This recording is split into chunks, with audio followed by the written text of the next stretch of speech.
After you give it a wash, rinse it off with running water, no high pressure if you can help it. You don't want to force any exposed dirt or water into a sealed cartridge bearing. So after I do that, I let it air dry a little bit, and I'm going to go ahead and lubricate the chain, because the chain is now, didn't quite use degreaser, but I gave it a scrubbing with the brush, got all the dust off. So I'm just going to use some Tri-Flow. It's kind of my go-to. Too many brands out there to keep up with. I'm not going to argue about dry or wet or anything like that. As long as you're maintaining this on a regular basis, maintaining your chain, any product I think is going to work. It's just all about consistency. So I'm just going to let this drip out. So I got no pedals here, so I'm going to go ahead and find a, let's see here. So I had gotten an old plastic pedal here, and I went ahead and I cut around the spindle. So I cut.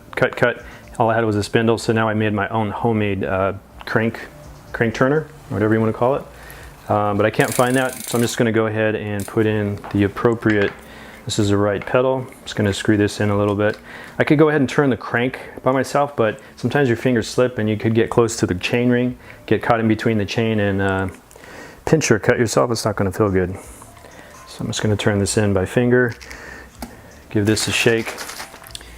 And so I'm going to go ahead, and I like to put the chain up in the tallest gear because it just allows me easier access.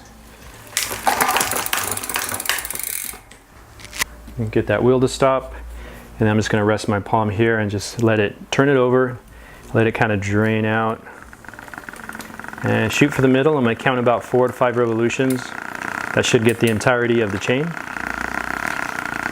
And I lost count, so I'm going to guess right there.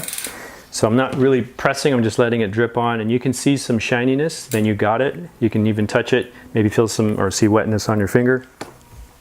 Second step, most important, is go back with the rag, wipe off all your excess. That way, when you go out and ride, if you're riding in the dirty whatever outside, you're not going to attract a lot of dust. That dust will transfer onto your cassette, transfer onto your pulley wheels of your derailleur and your front chainring. So if we keep the chain clean, the rest of your drivetrain stays clean. So we're just going to give this a wipe. We're going to wipe in the sides of the chain, and then we're going to wipe the tops and the bottom. And again, if it takes about 5 revolutions to get the entirety of the chain, you might have to do this 5, 10, 15, 20, maybe like 3 or 4 times.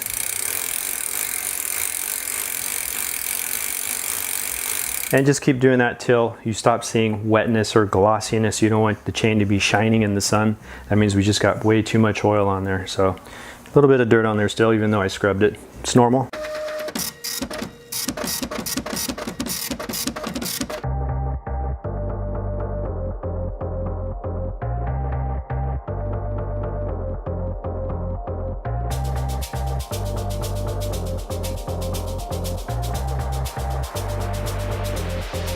Shutterstock Music.